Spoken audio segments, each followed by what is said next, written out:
Baik, selamat malam teman-teman semua yang bergabung. Hari ini kita kembali lagi pada rutin kita seminggu sekali setiap hari Senin.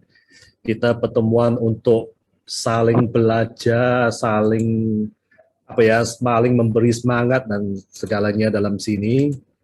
Sebelum mulai kita ada satu yang perlu kita lakukan. Kalau bisa teman-teman yang sudah gabung di sini diharapkan untuk menyalakan kameranya, karena ini kita bukan hanya memakai fasilitas Zoom, ini hanya menggantikan supaya kita ini bisa bertatap muka. Ya, kalau saya lihat ini dan Rudy juga baru gabung pertama kali ya. Baik, sebelum kita mulai, boleh saya minta izin dan Yudi Yunus untuk buka dalam doa. Siap. Para komandan, mari kita awali acara malam hari ini dengan doa. Demi nama Bapa dan Putra dan Roh Kudus. Amin. Bapak, terima kasih Kau boleh kumpulkan kami di sini. Ya Bapak, terima kasih atas penyertaan perlindungan-Mu kepada kami semua dan seluruh keluarga kami dan mungkin seluruh keluarga besar Lembaga Braveman Indonesia. Bapak. Ya Bapak, saat ini kami mengalami hari-hari yang begitu berat bagi kami. Saat ini kami mengalami kondisi yang sangat sulit untuk kami lakukan. Tapi kami percaya Bapak bahwa Engkau tidak akan tinggal diam, bahwa penyertaan-Mu selalu ada bagi kami. Ya Bapak, kiranya Engkau boleh hadir di tengah-tengah kami malam ini, dan kiranya Engkau sendiri yang berbicara, Engkau sendiri yang sampaikan apa yang menjadi isi hati-Mu, dan Kau boleh pakai anak-Mu dan Hiu, Bapak. Kau boleh kuasai mulut, lidah, bibir, pikiran, dan semuanya, Bapak. Biarlah Engkau sendiri yang berkata-kata, Engkau sendiri yang mengajarkan, Engkau sendiri yang menyampaikan apa yang menjadi isi hati. Berkaryalah, Bapak. Berbicaralah, Bapak. Kami siap mendengarkan. Amin. Demi nama Bapa dan Putra dan Roh Kudus. Amin. Amin. Baik, saya akan mulai. Saya spotlight dulu ini. Sebelum saya mulai, ada dua hal yang saya ingin bicarakan. Seperti kita tahu bahwa nanti kita juga semua akan belajar bersama-sama. Waktu kita pertemuan pertama kali, saya mengatakan kita mau pakai kesempatan ini untuk belajar sesuatu yang bermanfaat untuk diri kita sendiri, sehingga kita bisa menjadi manfaat untuk orang-orang di sekitar kita. Jadi materi yang diberikan kepada saya ini juga saya juga sedang belajar. Kalau ada yang keliru, mari kita nanti diskusi supaya kita saling membangun, saling tumbuh bersama. Yang kedua, saya juga sedang belajar membuat PowerPoint. Jadi saya utak-atik dengan PowerPoint ini supaya bisa kelihatan bagus. Ya, saya buatkan 5 biji bola ini. Ini nanti bisa gerak-gerak juga. Semoga ini bisa menarik perhatian Anda untuk tetap melihat kepada layar, supaya apa yang disajikan di sana itu Anda selain mendengar bisa juga bisa melihat, ada visual gitu. Jadi ini juga belajar, saya sedang belajar juga. Nah, kita sudah tahu bahwa kita ini sedang belajar tentang tujuan manusia, tujuan hidup manusia. Kita ini sudah mulai dengan yang pertama, itu membicara tentang membedakan antara kendaraan dengan tujuan. Kita belajar bahwa dua-dua ini penting, tetapi ada skala prioritas. Cuman masalahnya seringkali kita ini sebagai manusia lebih sering mengutamakan kendaraan, kita kalau bahasanya usaha mempercantikkan, memperbaiki, membuat kendaraan kita bagus, tetapi kita lupa tujuan kita. Kendaraan itu bisa menjadi tujuan jangka pendek, tapi itu bukan tujuan finalnya. Posisi kita, status kita, organisasi di mana kita berada, bahkan wadah Braveman ini adalah suatu kendaraan untuk kita mencapai tujuan. Itu yang di sesi yang pertama. Di sesi yang kedua, minggu yang lalu, kita membicarakan tentang tujuan manusia secara umum. Tujuan manusia secara umum itu yang kita baca dari Kejadian 1 ayat 26, dia itu adalah penerima kuasa. Dia menerima mandat, dan ketika dia menerima mandat, dia juga bisa memberi makna dengan memberi nama. Nah, kita juga sudah diskusi tentang itu. Nah, malam hari ini kita akan bicara tentang tujuan hidup manusia orang percaya. Semakin masuk mendetailnya. Sekarang kita masuk kepada orang-orang percaya. Dan saya yakin semua yang kumpul di sini dan juga semua yang melayani dalam Briefman itu adalah orang percaya. Kalau orang yang dukung dalam pelayan Briefman itu bukan termasuk orang percaya. Mungkin dia belum menjadi orang percaya. Satu hari lagi nanti dia akan menjadi orang percaya.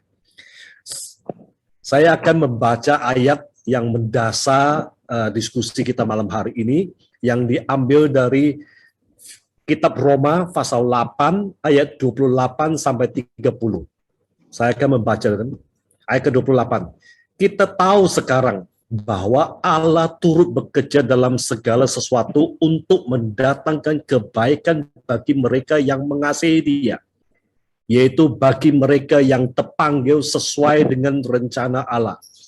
Sebab semua orang yang dipilihnya dari semula, mereka juga ditentunya dari semula untuk menjadi serupa dengan gambaran anaknya, supaya anaknya itu, menjadi yang sulung di antara banyak saudara. Dan mereka yang ditentukannya dari semula, mereka juga dipanggilnya. Dan mereka yang dipanggilnya, mereka itu juga dibenarkannya. Dan mereka yang dibenarkannya, mereka itu juga dimuliakannya. Teman-teman, ayat ke-28 itu seharusnya menjadi salah satu ayat favorite kita dalam Alkitab. Ini ayat yang sangat-sangat menyenangkan kalau kita membaca. Ayat ini mengatakan, Allah turut bekerja dalam segala sesuatu untuk mendatangkan kebaikan. Wow, indah sekali kata-kata di sini. Allah turut bekerja dalam segala sesuatu untuk mendatangkan kebaikan. Namun, perhatikan akhir dari ayat ini. Bagi mereka yang terpanggil sesuai dengan rencana Allah. Lihat, ada panggilan ini. Panggilan ini ada, bukanlah panggilan di mana suatu panggilan yang panggilan umum untuk keselamatan. Ini adalah panggilan efektif dari Tuhan kepada orang-orang berdosa untuk menjadi orang percaya. Dari orang berdosa menjadi orang percaya. Nah, panggilan inilah mencipta apa tujuan panggilan ini. Something we are called for, ya. Terpanggil sesuai dengan rencana Allah. Kalau bahasa yang kita pakai malam hari ini adalah terpanggil sesuai dengan tujuan Allah. Dengan tujuannya, tujuan Tuhan, kehendak Tuhan, rencana Tuhan. Ya, kita itu dipanggil dan Tuhan memanggil kita ada tujuannya. Tujuan apa? Kehendaknya, rencananya, kehendaknya itu adalah dari Allah semua. Ayat ke-29 itu dimulai dengan kata sebab. Kata sebab ini menunjuk ke satu aliran pemikiran yang berlanjutan. Artinya berlanjutan dari ayat sebelumnya. Dan kata di sana itu semua orang yang dipilih. Berita jeleknya artinya ada orang yang dipilih, ada orang yang tidak dipilih, dan sekarang ayat 29 ini membicara tentang semua orang yang dipilih. Bukan semua orang, tetapi semua orang yang dipilih. Ada orang yang tidak dipilih, ini bukan untuk mereka. Ini membicara tentang semua orang yang dipilih. Nah, semua orang ini adalah sama yang dimasukkan dalam ayat 28. Ayat 28 itu mengatakan apa? Mereka yang mengasihi Dia. mereka yang terpanggil sesuai dengan tujuannya. Kalau kita melihat ini bukan 3 kelompok. Ini sebenarnya satu kelompok, tapi 3 definisi yang berbeda. Satu kelompok orang punya 3 definisi. Mereka yang dipilih, mereka yang mengasihi dia, mereka yang dipanggil sesuai dengan tujuannya. Ini satu kelompok. Siapa mereka? Ini yang kita perlu tahu. Ya. Mereka adalah orang-orang yang ditebus. Umat ini Tuhan. manggilnya mama juga ya. Ya. Orang Kristen sejati. Orang-orang pilihan. Kabar baiknya, kita. Kita adalah orang-orang pilihan, ya, orang-orang yang dipanggil. Ini buat ibu-ibu yang tidak dapat. Apa namanya?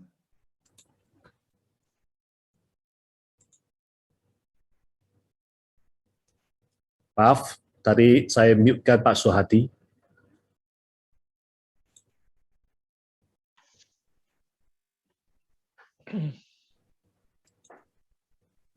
Lanjut. Ya, oke, sebentar. Oke. Tadi saya mengatakan kabar baik bagi kita. Ini kita adalah orang-orang yang dipilihnya. Kita adalah orang-orang yang dalam kelompok ini. Kelompok yang sama ini adalah orang-orang yang dipilih. Dan dalam Perjanjian Baru, ini menggambarkan orang-orang yang sama. Kelompok yang sama ini ada 5 kata kerja dari sini. Dipilih, ditentukan, dipanggil, dibenarkan, dimuliakan. Ini adalah orang-orang pilihan. Kalau Anda bisa melihat yang saya capital letter itu, huruf besar itu, dipilih, ditentukan, dipanggil, dibenarkan, dimuliakan. Ini adalah umat Tuhan, orang-orang yang ditebusnya. Pertanyaannya, kelompok ini, kelompok yang dipilih, ditentukan, dipanggil, dibenarkan, dimuliakan, untuk ngapain? Untuk apa? Untuk apa mereka ini dipilih dari semula? Nah, inilah yang kita perlu belajar malam hari ini. Mereka dipilih, mereka ditentukan, mereka dipanggil, mereka dibenarkan, dimuliakan itu untuk menjadi serupa dengan gambaran anaknya. Ini adalah tujuannya. Kalau kita bicara kepada orang secara umum, kepada orang percaya secara umum, kalau kita tanya, tujuan Anda ini apa?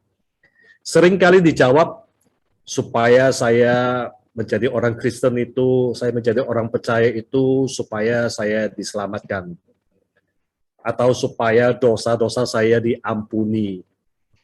Atau ada yang mengatakan, supaya saya diberi hidup yang kekal. Ada yang orang yang berkata, ya supaya nanti saya akan masuk ke surga. Nah, inilah kata-kata orang Kristen atau orang percaya secara umum yang dipakai, yang kita pakai sehari-hari untuk menggambarkan tujuan Tuhan menyelamatkan kita.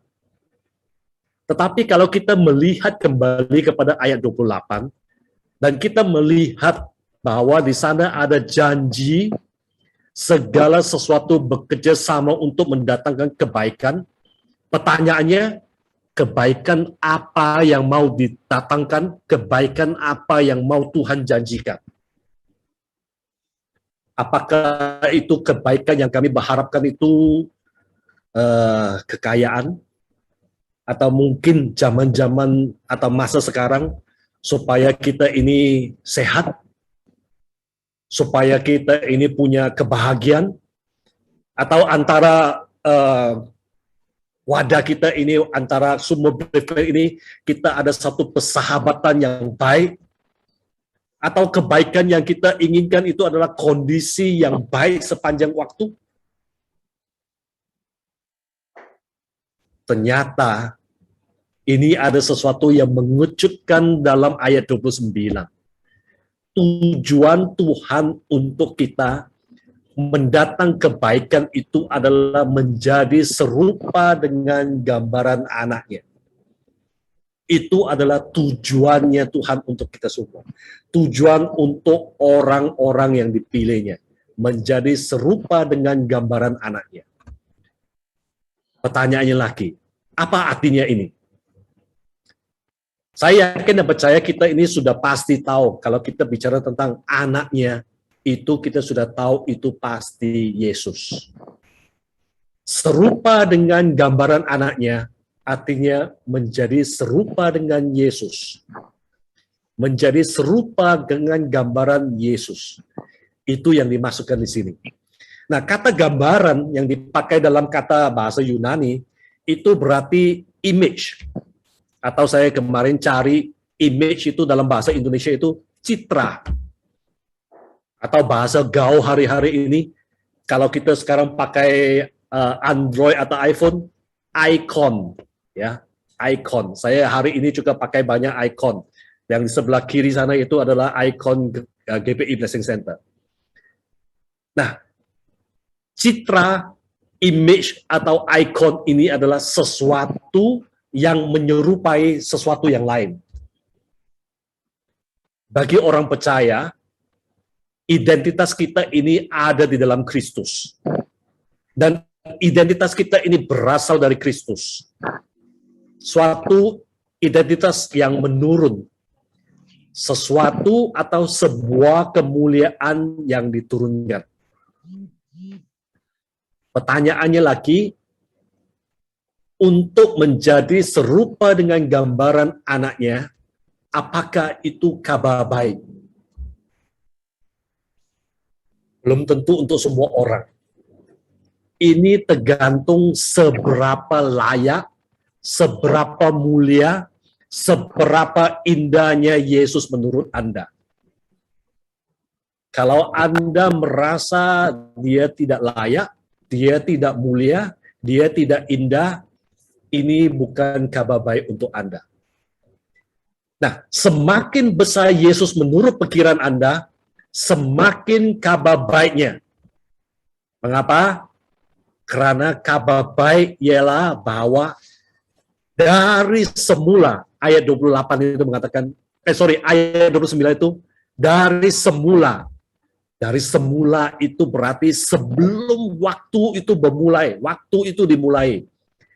Tuhan sudah memikirkan Anda dan saya.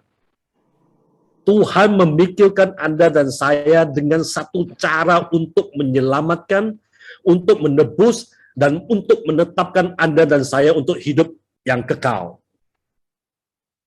Dan tujuan, dia punya tujuan.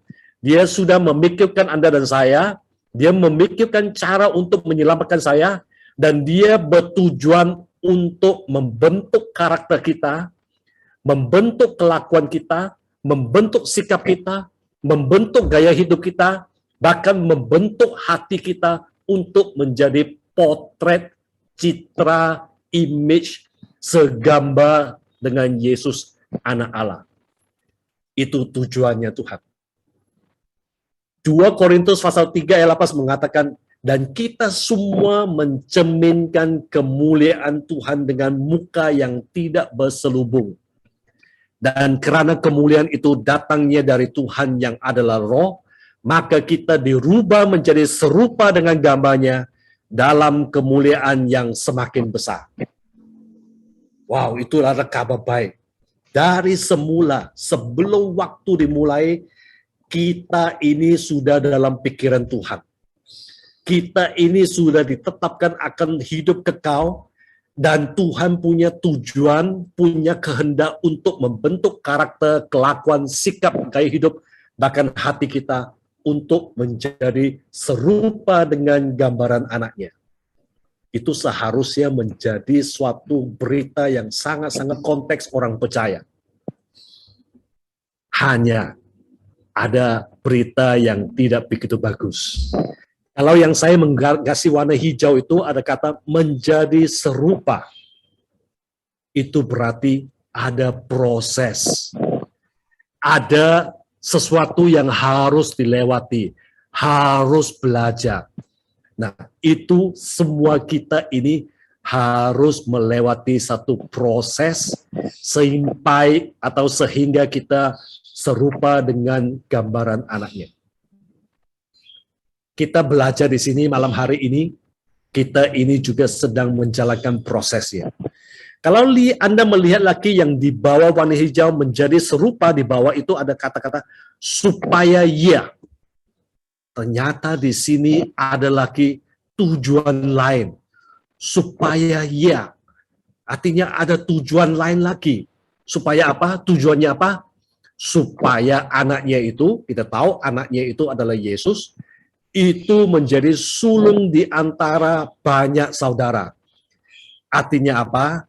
Artinya supaya kita ini menjadi adik-adiknya Yesus. Menjadi, bahasa sekarang ini, klon. Menjadi klonnya Yesus. Menjadi fotokopinya Kristus. Nah, inilah tujuan untuk kita. Supaya kita ini adalah adik-adiknya, kita ada klonnya Yesus, kita ada fotokopinya. Otomatis, karena kita ini dijadikan adiknya, dijadikan klonnya, dijadikan fotokopinya, kita ini tidak sempurna. Tapi sekurang-kurangnya kita ini belajar, berusaha semaksimal mungkin untuk menjadi semirip mungkin.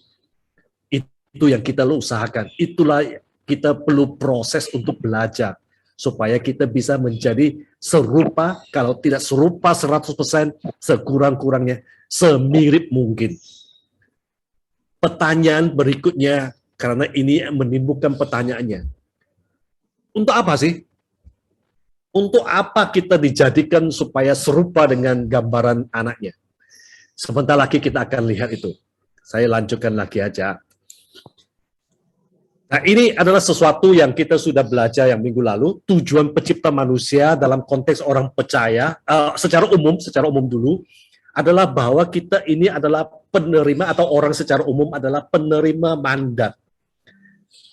Dan karena dia memberi penerima mandat, dia memberi makna. Karena waktu minggu lalu kita belajar dari Kejadian 1 ayat ke-26, dia mengatakan supaya mereka berkuasa.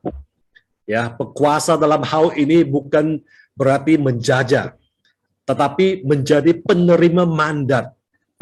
Penerima mandat untuk menjadi mengelola, ya, memanage, ya, menjadi bagian dari timnya Tuhan, menjadi partnya Tuhan untuk mengelola dunia ini.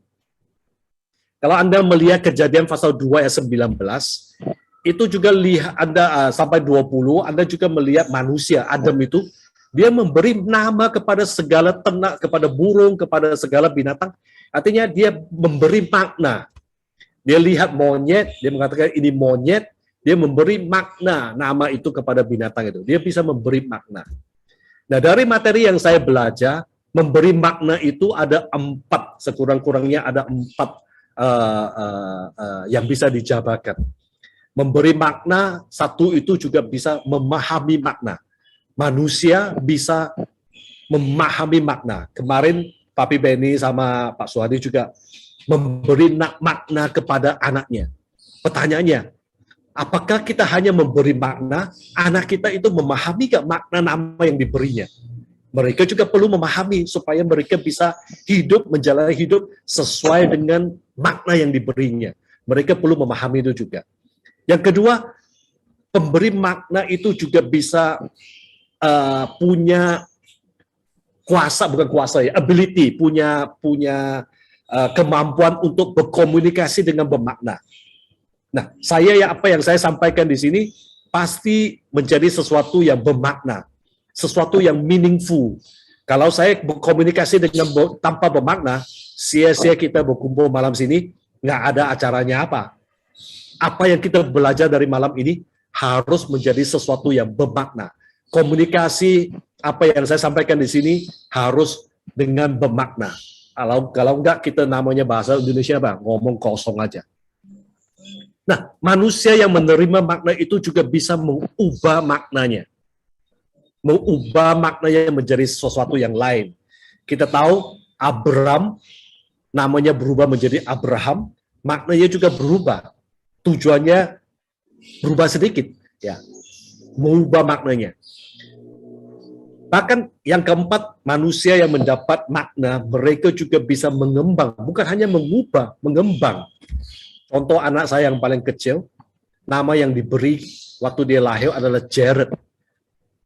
Tapi kemarin dia sudah berumur 12, dia sudah ikuti kelas baptisan, dia mau dibaptis, dia memilih nama baptis barunya sendiri.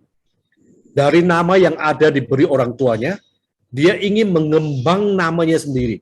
Nama baptisnya dia pilih sendiri, dia bisa mengembangnya. Sehingga sekarang dia punya nama baptis yang dengan makna yang sesuatu yang dia inginkan. Dia punya nama yang diberi orang tuanya, punya nama yang lain, sehingga dua ini digabung punya maknanya yang lain lagi. Yang hebatnya, manusia ini adalah makhluk yang istimewa. Hanya manusia ini yang bisa memahami, bisa mengerti Tuhan, bisa mengerti isi hati Tuhan.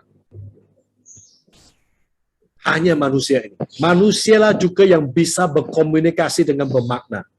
Kalau binatang itu tidak bisa. Binatang itu hanya repetisi, ya, diulang dan diulang lagi. Manusia bisa berkomunikasi dan itu komunikasi punya makna. Komunikasi kita dalam sesi ini adalah supaya kita ini belajar makna sesi ini. Makna tujuan sesi ini. Itu ada maknanya. Nah, manusialah yang satu-satunya juga bisa mengembangkan maknanya. Binatang, makhluk yang lain nggak bisa. Hanya manusia. Nah, ini ada tujuan umum. Tapi kita tidak belajar, kita sudah belajar ini minggu lalu. Ini hanya secara garis besar saja buat teman-teman yang tidak hadir minggu yang lalu. Sekarang kita mau bicara tentang tujuan penciptaan manusia dalam konteks orang percaya itu untuk apa? Untuk menjadi mempelai Kristus. Tujuan penciptaan manusia dalam konteks orang percaya ya, yaitu semua orang yang dipilihnya dari semula untuk menjadi serupa dengan gambaran anaknya. Itu kenapa? Itu adalah supaya umat ini, orang percaya ini, menjadi mempelai Kristus, menjadi kekasih Kristus, menjadi serupa dengan Kristus, menjadi saksi Kristus. Nah, menjadi serupa dengan Kristus ini adalah sebuah konsekuensi. Kenapa Tuhan ingin umatnya, orang-orang pilihan itu menjadi seperti Kristus? Tadi saya mengatakan orang bisa memberi nama kepada binatang sesuai dengan makna yang diartikan. Dalam hal ini, Tuhan sedang mencari mempelai Kristus, yaitu umatnya. Nah, kita tahu mempelai Kristus itu tidak mungkin dari binatang. Tidak mungkin dia mencari seekor monyet untuk dijodohkan dengan anaknya. Dia tidak mungkin mencari seekor singa atau harimau atau apa untuk menjodohkan anaknya. Kita umat ciptaannya yang dicipta serupa sama. Bukan monyet dengan Kristus, itu totally berbeda. Bukan singa dengan Kristus, itu juga berbeda. Kita manusia yang dicipta, yang serupa dengan gambaran Kristus, inilah itu diciptakan untuk menjadi mempelai Kristus. Untuk menjadi mempelai Kristus, harus serupa. Mempelai ini dalam konteks ini adalah kekasih Kristus. Arti kekasih Kristus di sini ini adalah mempelai atau orang atau umatnya yang bisa atau dapat menerima cinta kasih Tuhan. Bisa terima cinta kasih Tuhan yang tidak terbatas, yang tidak terhingga. Sebenarnya hanya kita ini yang bisa mengerti, memahami, bisa apa ya? Bisa benar-benar mengerti akan cinta kasih ini. Makhluk yang lain itu tidak bisa mengerti cinta kasih ini. Kenapa kita bisa mengerti? Karena kita dicipta serupa. Makanya kita bisa mengerti kasih Tuhan ini, kasih yang tidak terbatas, kasih yang tidak terhingga. Nah, inilah tujuan kita diciptakan. Kalau kita ini yang sudah kenal siapa Kristus, kita yang sudah dikatakan sebagai murid Kristus, kita tahu siapa guru kita. Ada orang yang berkata, lihat muridnya aja, kita sudah tahu siapa gurunya. Kalau orang Kristen bagaimana? Orang percaya bagaimana? Lihat orang percaya, lihat orang Kristen, sudah tahu siapa guru ajarannya. Orang melihat kita, orang sudah bisa melihat siapa Yesus. Nah, inilah yang dimaksudkan serupa dengan Kristus. Tujuan hidup umat Tuhan adalah bertumbuh menjadi keserupaan dengan Kristus. Mempelai Kristus, kita ini sedang menanti satu reuni yang dijanjikan oleh Alkitab. Yang satu hari pada suatu saat yang finalnya ya akan ada reuni terakhir antara Yesus Kristus dengan mempelainya, yaitu kita. Ketika Yesus datang dalam kedua kalinya, dia akan merayakan dengan mempelai, di mana kita dengan dia akan menjadi satu untuk selama-lamanya. Akan tetapi sampai saat ini kita calon mempelainya, umatnya yang dipilih dari semula, didorong, diajak, dinasihati, diminta, bahkan diperintah untuk tetap setia dan siap menjadi serupa dengan gambar anaknya. Menunggu dengan antisipasi hari yang mulia di mana kita semua akan dipersatu dengan Yesus dan hidup selaras dengan Dia sebagai mempelai yang dikasihinya. Nah, ini adalah tujuan kita. Tujuan hidup umat Tuhan adalah bertumbuh menjadi keserupaan Kristus. Supaya apa? Supaya menjadi mempelai Kristus.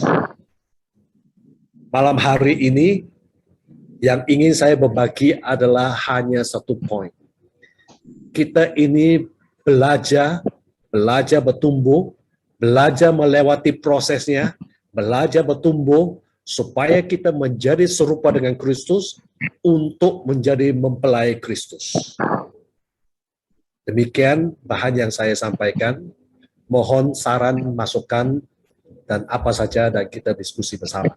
Terima kasih semua.